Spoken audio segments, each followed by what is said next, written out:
మంది మహిళలను కోటీశ్వర్లను చేయాలనే లక్ష్యంతో ప్రభుత్వం పనిచేస్తోందని మంత్రి సీతక్క మంగళవారం అసెంబ్లీలో తెలిపారు. మేడారం జాతర సందర్భంగా 565 మంది మహిళలకు 6 కోట్లతో దుకాణాలు ఏర్పాటు చేయించగా వారు 15 రోజుల్లోనే 3.33 కోట్ల అదనపు ఆదాయాన్ని ఆర్జించారని ఆమె వివరించారు. ఈ స్ఫూర్తితో మహిళా సాధికారతకు ప్రభుత్వం పెద్దపీట వేస్తుందని ఆమె పేర్కొన్నారు. ఇవ్వడం జరిగింది.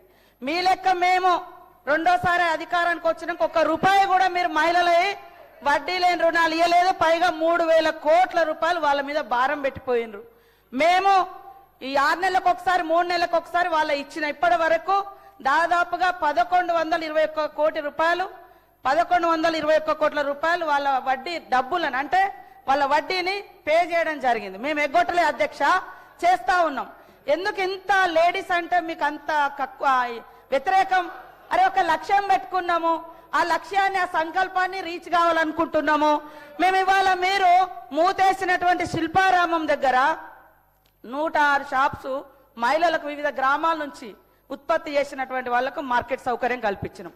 మీరు ఫ్రీ బస్సు పెడితే కూడా దాని మీద అనేక రకాల సెటైర్లు, తప్పుడు ప్రచారాలు, తప్పుడు వీడియోలను చిత్రీకరించడం, ఇవన్నీ కూడా అది మీ వంతు. ఇది తప్పు, ఇది సరైనది కాదు.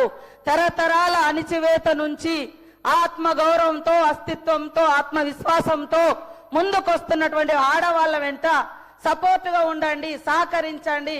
అది నిర్ణయాధికారంలో కావచ్చు, కుటుంబ అధికారంలో కావచ్చు, రాజకీయ అధికారంలో కావచ్చు. నేను చెప్తాను అధ్యక్ష, ఒక ఉదాహరణ. మొన్న మా దగ్గర మేడారం అయింది. మేము వాళ్ళకు 6 కోట్ల రూపాయలతోటి 565 మందికి షాప్స్ పెట్టించినాం.